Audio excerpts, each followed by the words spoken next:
Let's have a look at the recent political events that could affect our economy. 1, 2, 3 big policy moves by President Trump are making headlines, and they might just change the way businesses and households manage money in the coming months. Let's break it down so you can see what's really at stake. 1.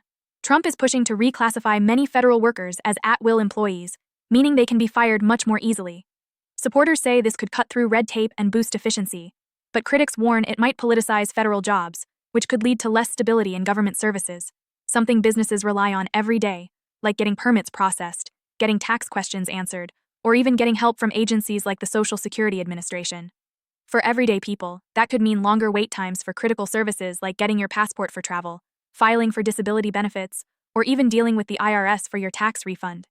It could also mean more stress for federal employees worried about job security, which ripples out to their families and communities. 2. Trump's renegotiating the massive tax bill known as the One Big Beautiful Bill Act. It promises to extend tax cuts for workers and businesses, giving short-term relief and possibly a consumer spending boost. You might see a little more money in your paycheck to spend on groceries, rent, or your kids' school activities. But the worry is, the $2.3 trillion deficit increase might worry investors and lenders about the government's long-term ability to pay its bills. That could raise interest rates down the road, making it more expensive to borrow for a car, a home, or even to keep your credit card balance in check. So, while you might see a small boost now, the price tag could be higher payments later on, and that's something to keep in mind when you're budgeting for the future. 3. The nomination of Emil Bove to the Third Circuit Court of Appeals is causing a stir. His rulings could shape how future economic disputes are settled, impacting regulations and business protections.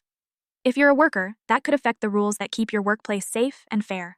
If you're a business owner, it might influence how new regulations affect your costs, or how disputes over taxes or labor laws get settled in court.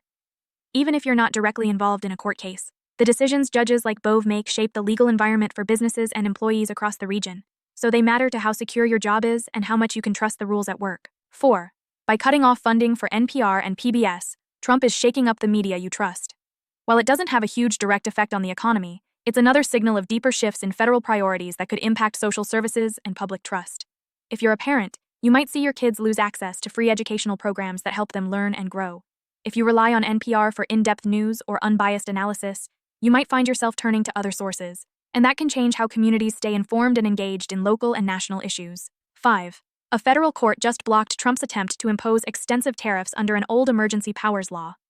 This is good news for businesses that depend on imported goods, like manufacturers who rely on foreign parts or stores that bring in affordable products from abroad.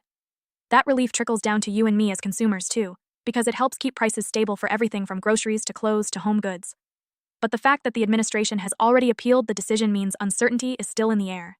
If the tariffs come back, that could mean price hikes for the goods you need every day, or disruptions for businesses that provide jobs in your community. 6. Trump's changing tone on Russia could ripple through energy markets and foreign trade. By calling Putin's actions absolutely crazy and warning of Russia's imperial ambitions, Trump is signaling a shift in U.S. policy. This could lead to more sanctions or tougher energy independence efforts here at home. For American families, that might mean more domestic jobs in oil and gas, or new energy investments that create opportunities. But it could also mean higher prices for gas or heating if global tensions tighten supplies, or if other countries respond with their own trade moves.